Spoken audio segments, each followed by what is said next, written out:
Well, it seems that your journey has ended.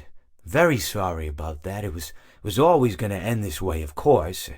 If it weren't by me, it would have just been by some other, terrible thing. Just, you could not imagine how terrible it would be. Just, I get scared thinking about it. I'm glad it's not me. It reminds me of a time I was speaking to my good friend Orville. We were we were sitting on a park bench watching the pigeons. I was on the left, he was on the... Oh, wait, was I on the right or left? Anyways, it doesn't matter. We were sitting on there watching the pigeons. And I said to Orville, "Friend, those birds are frozen." And he kind of looked at me like I lost my mind. But I reminded him that it was winter, and often birds will sit in a tree until they freeze. And then they sort of fall to the ground until the sun warms up and they can, move around again. So I said to Orville, "You might as well save those breadcrumbs until the birds thaw, because they can't very well enjoy them in the condition they're in."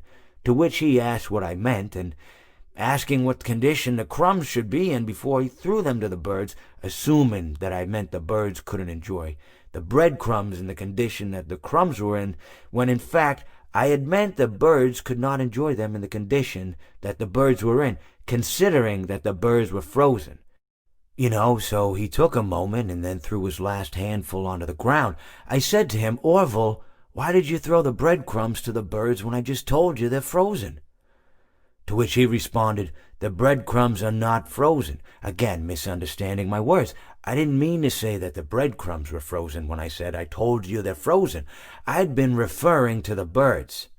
In hindsight, what I should have said was, and this would make perfect sense, "Why did you throw the breadcrumbs to the birds when the birds are frozen?" He misunderstood upon my correction, stating that he didn't know what else to do with the breadcrumbs, and that perhaps, when the birds thawed, they'd still be able to eat the crumbs. So I said to Orville, and this is what I said to him, I said, "Orville, the birds may be dead,